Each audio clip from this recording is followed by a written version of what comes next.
Okay, so there's nothing really new here. We're doing the same thing, just get common denominators and then add the numerators together.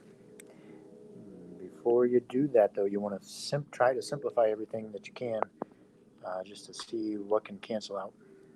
So to do simplification, make sure you factor.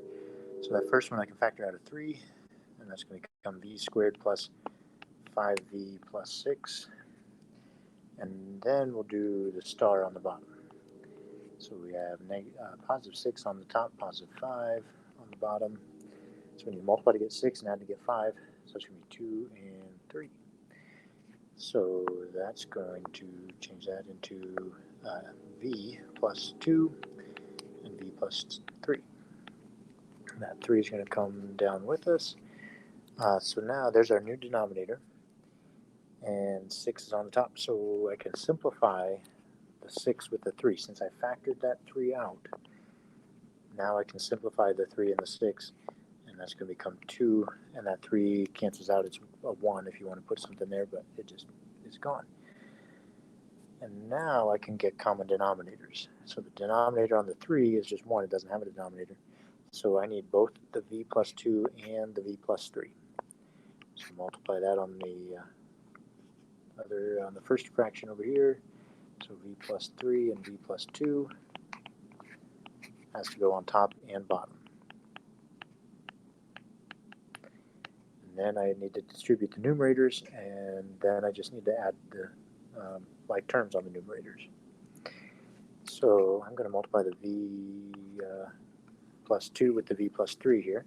It's going to give me v squared, and then 3v, and then 2v down here, and then 6. So then all of this has to multiply. There's that 3, so that 3 has to get multiplied into the result of that. So I'm going to distribute the 3 and get 3v squared plus 9v plus 6v plus 18.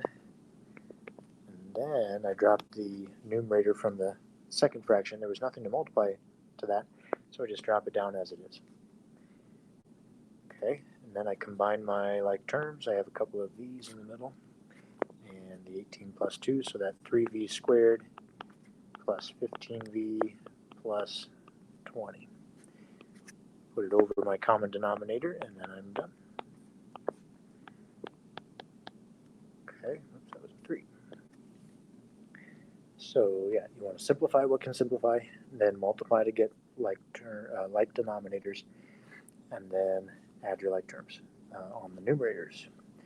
So like number 3, the 5n over 2n there, cancel the n's, and now you can switch around your your denominators and go about doing what you need to do. So the first fraction, all it needs is a 2.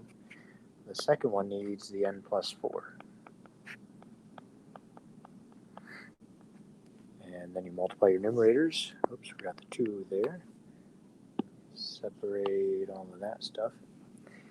So the 2 times 3 would go on top, and then that minus, put that minus up there with the 5. And minus 5 will get distributed in, and that's my numerator.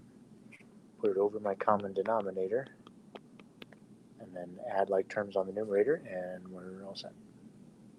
So if you have questions, let me know. You can also check out the previous videos. I did more examples with those.